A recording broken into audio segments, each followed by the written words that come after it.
A atração a seguir é recomendada para todas as idades.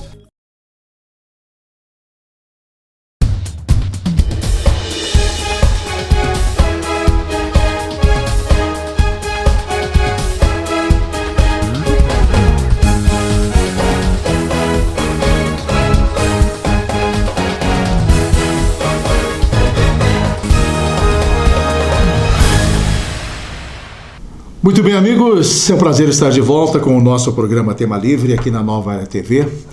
Meu irmão Alaicel sempre nos acompanhando. E hoje, solito no mar, nessa participação especial no nosso programa. Aliás, eu gosto muito de fazer um apanhado dos temas que aconteceram nos últimos dias e trazer a vocês nesse espaço.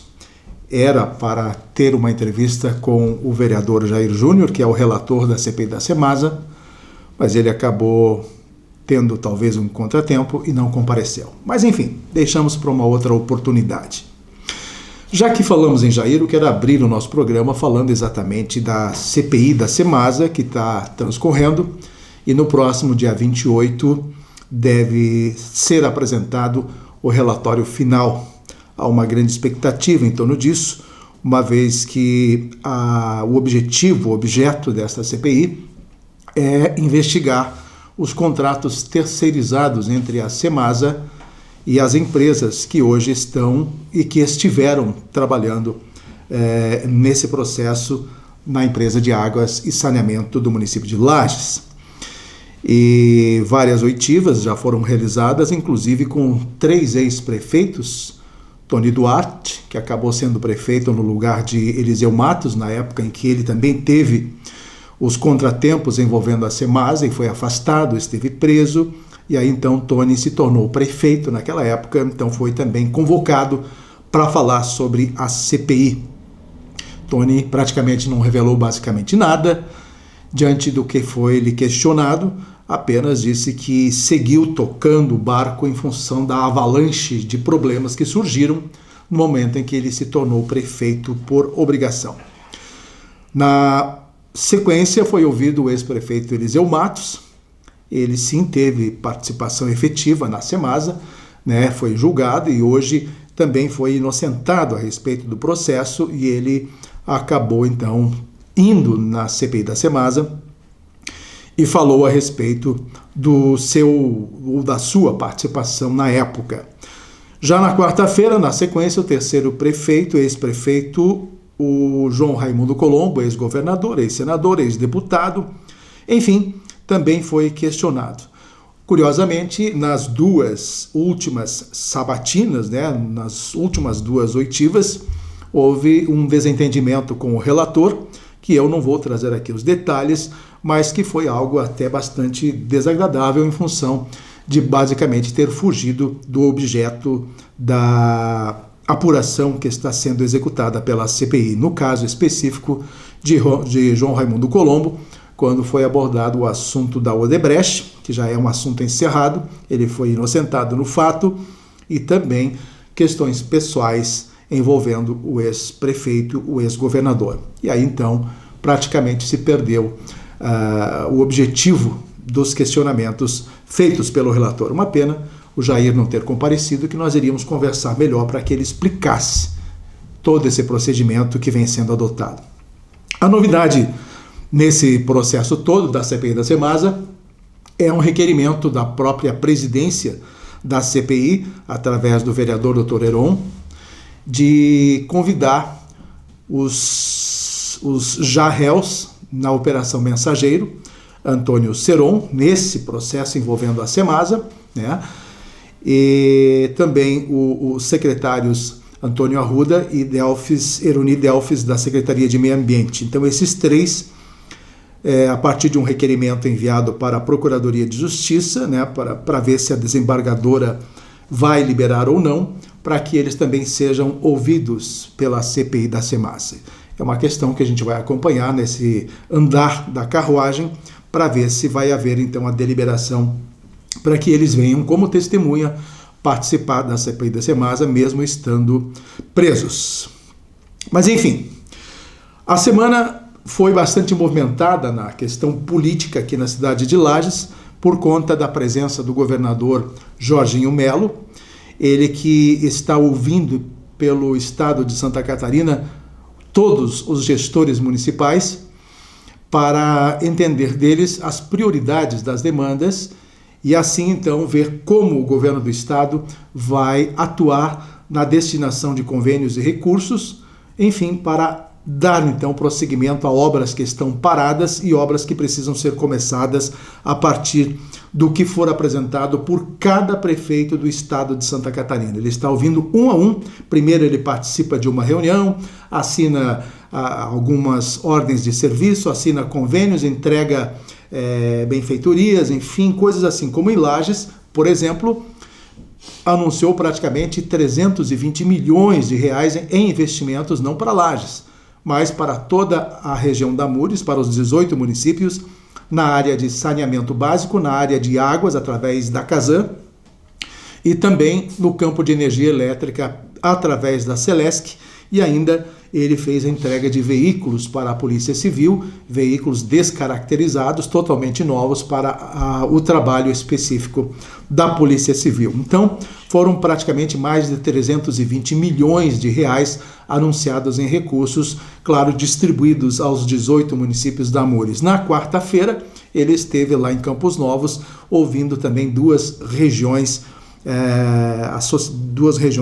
de associações de municípios. Enfim, assim está fazendo o governador. Ele tomou essa iniciativa a partir do momento em que os deputados estaduais começaram a realizar uma série de audiências públicas, exatamente ouvindo a participação, ouvindo o lado dos prefeitos e das autoridades empresariais, enfim, em cada região, que estavam reclamando da falta de atenção do governo nessa atividade, ou seja, no fato de não estar repassando mais recursos, da paralisação do Plano 1000, que foi instituído pelo governador anterior, o Carlos Moisés, e eles estavam questionando essa paralisação das obras e a necessidade de muitas outras que estavam por começar, porque os projetos também estavam prontos e estavam para ser começados quando se terminou o governo anterior.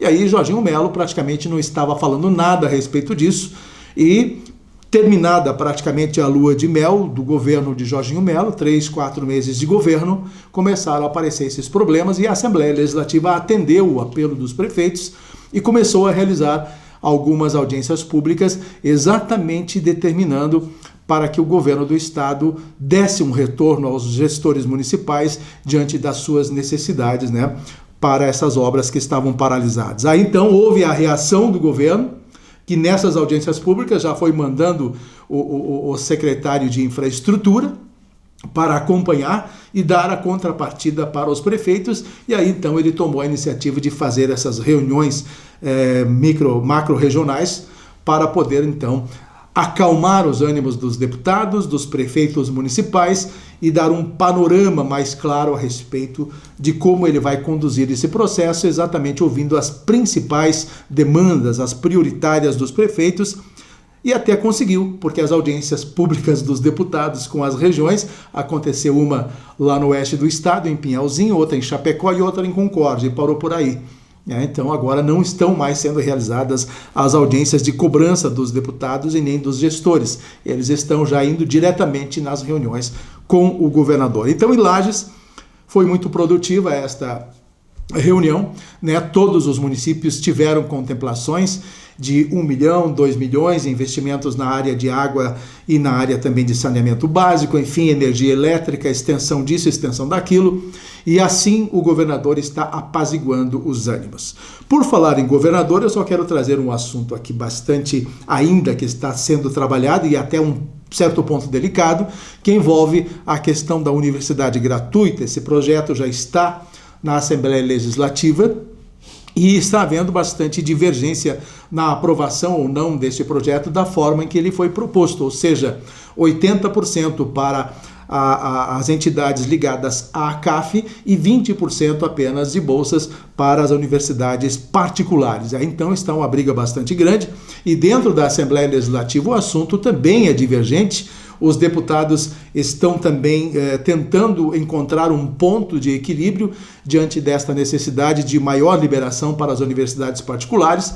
e o que se entende é que provavelmente haja então um aumento, digamos assim, desse 20% para 30% para as particulares e permaneçam os 70% para as entidades ligadas à CAF, né?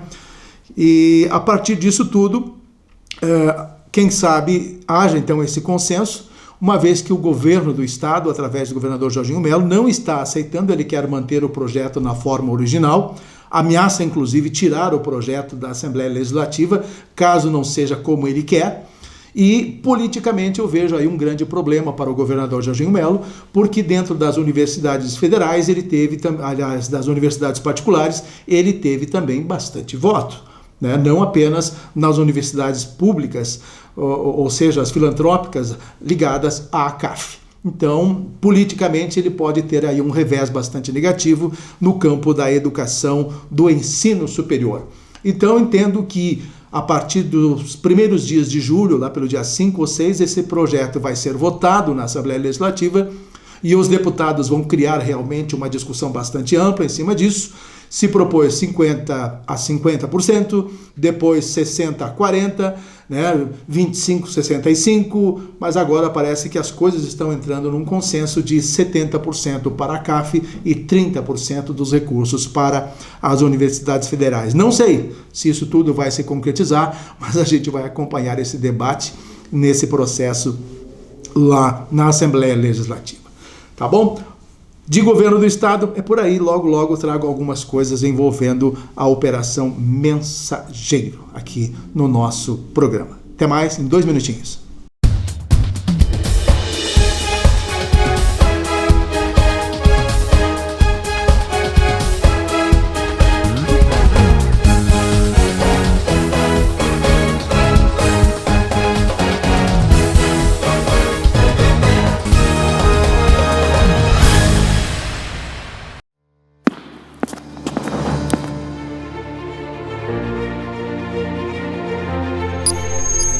Se você busca segurança, qualidade e agilidade no serviço de transporte, conheça a transportadora Zappellini.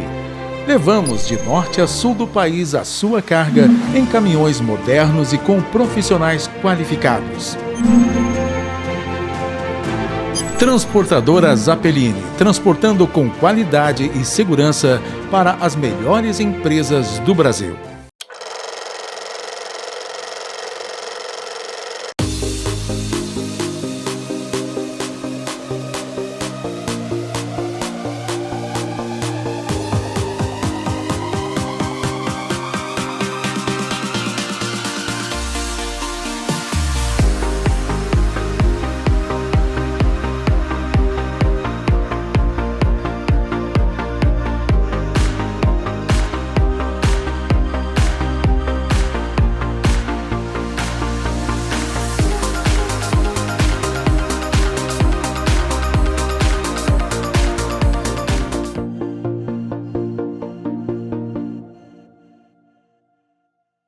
A escola é um lugar onde a gente aprende a ler o mundo com os olhos do coração e da mente.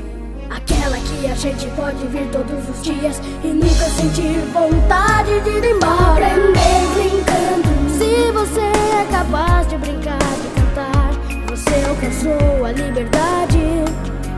Na escola onde os professores e alunos compartilham o sucesso. Aprender brincando.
Muito bem, estamos de volta com a segunda parte do nosso programa Tema Livre e trouxe nas minhas colunas recentemente, e vocês acompanharam o que aconteceu a nível nacional no Congresso, na Câmara dos Deputados, a aprovação de um projeto que praticamente dá para entender que os deputados perderam todo o moral e perderam toda a vergonha na cara, se é que tinham.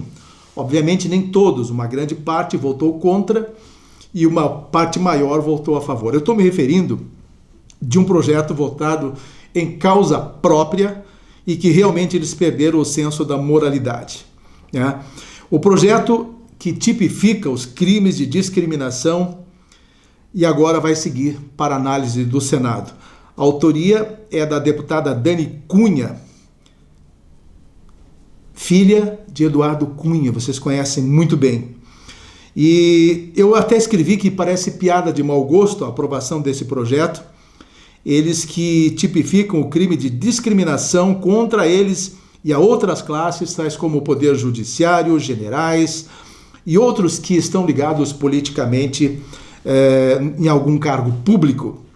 Realmente perderam o senso do ridículo e aprovam um projeto nesse sentido exatamente para esconder a própria vergonha que eles passam na rua quando cometem algum problema ou um passo em falso e depois a população lhes cobra. Quer dizer, se você chamar o político de ladrão, a partir de agora vai ser então discriminatório e você pode ser preso, condenado à prisão até de 2 a 4 anos. Mas eles colocam uma outra coisa, até para lembrar vocês aqui, foram 163 votos contras, que eu chamo de votos sensatos, e 252 que agiram em causa própria favoráveis à aprovação desse projeto. Tomara que lá no Senado os senadores tenham outro senso de responsabilidade e não deixem passar esta vergonha para o Brasil de uma legislação em causa própria. Pois, a partir de agora, um dos pontos altos desse projeto eles reclamam que quando vão fazer um empréstimo bancário, o banco não lhes oferece ou não lhes dá o crédito porque eles têm problemas de malfalação ou problemas na justiça ou porque tem algum processo na ficha suja e assim por diante, e aí eles não conseguem financiamentos bancários. Esse é um dos itens aprovados nesse processo de discriminação. Aí você imagina, chega lá o senhor deputado com a ficha suja, né, e o gerente do banco diz, não vou lhe conceder empréstimo, então eu vou lhe denunciar, e o cara do gerente acaba sendo preso por causa desse tipo de coisa, porque não quer conceder empréstimo a um deputado ficha suja ou coisa parecida. Então, vão agir de causa própria, vão agir como forma de polícia, porque eles vão denunciar na hora, e a insegurança jurídica hoje, dentro até do espectro bancário, vai ser bastante complicado. E na vida pública, nem pensar você chamar um político de ladrão, né? Vai ser preso praticamente na hora.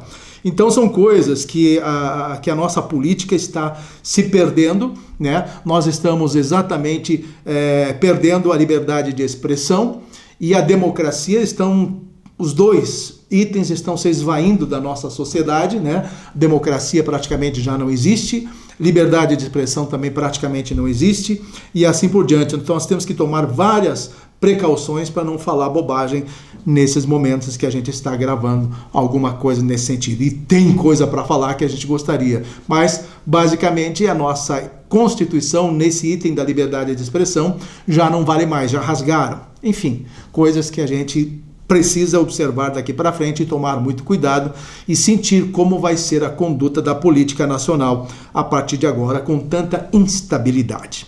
Tá bom. Gente, eu prometi a vocês falar um pouquinho da Operação Mensageiro, pois os nossos representantes aqui da cidade de Lages, envolvidos na Operação Mensageiro, o prefeito Antônio Seron segue preso em prisão domiciliar, também em prisão domiciliar o ex-secretário da Semasa, o Jurandir Agostini. Estão presos ainda o secretário da Fazenda, Antônio Arruda, e o secretário de Meio Ambiente, e o ex-secretário de Meio Ambiente, o Eroni Delfs, né? E não estão conseguindo as suas liberdades provisórias.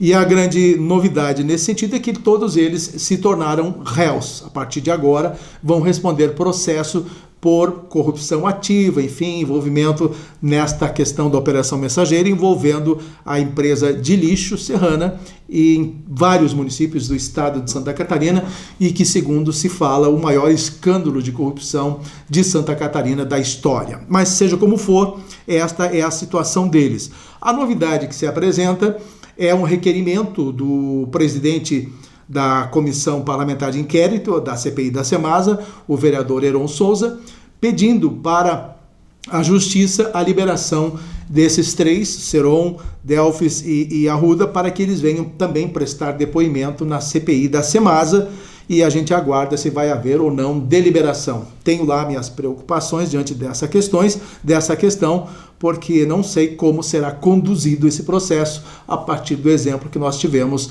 envolvendo o ex-prefeito Eliseu Matos e o ex-prefeito Raimundo Colombo. Então, para a gente só inteirar nessa questão, para vocês estarem atentos.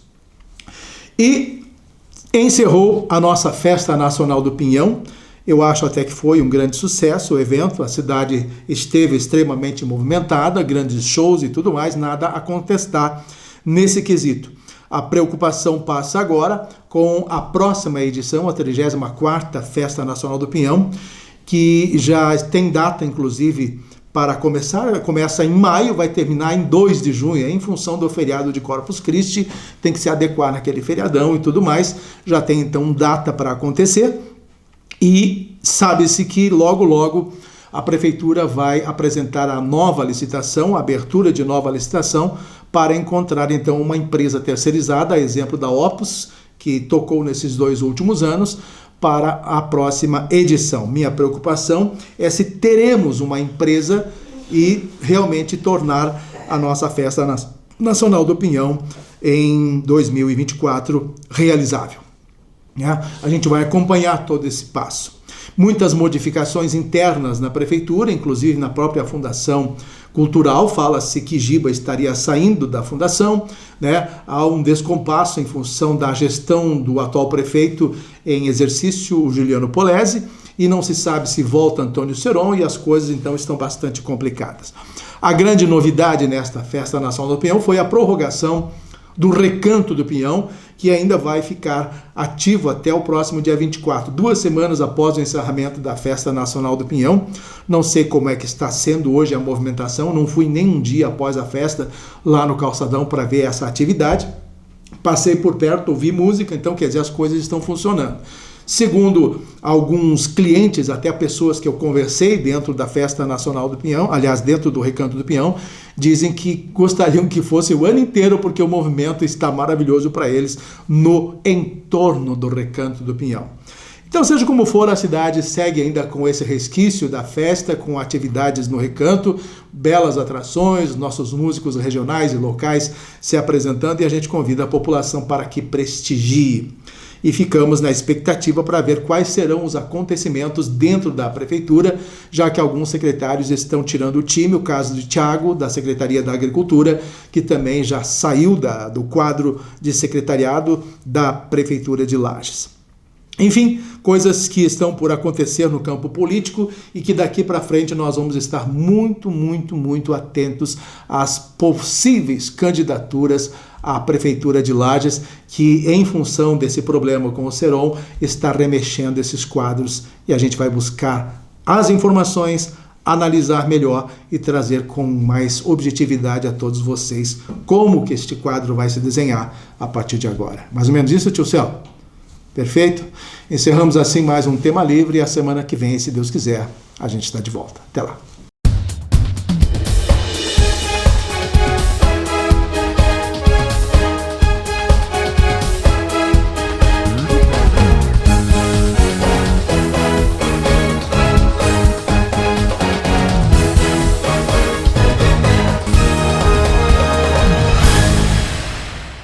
Estamos aqui comemorando o dia 12 de junho, Dia dos Namorados. Não podia ficar em branco uma data como essa, apesar de ser uma segunda-feira. O Clube Cacetiro optou por fazer na data de hoje mesmo, dia 12, porque é o dia que os corações estão assim, cheios de amor. Nós aqui não temos um sentimento diferente, né? Vamos ter um jantar maravilhoso.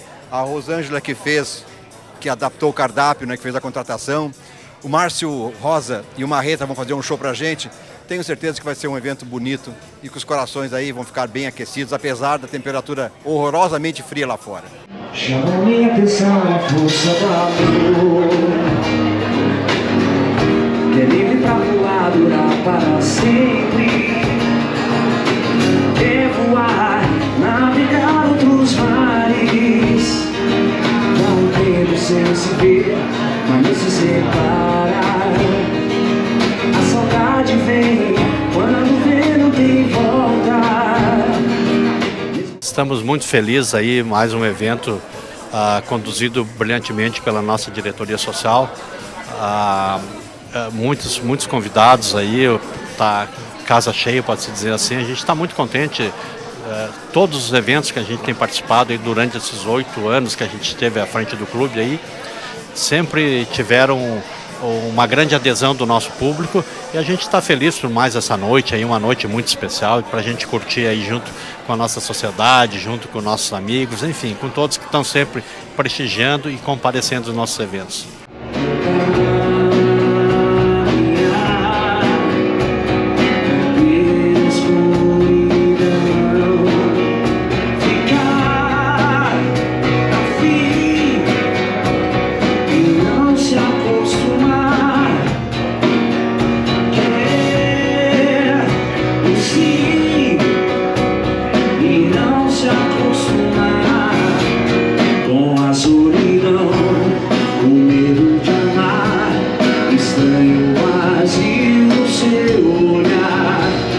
Eu tento achar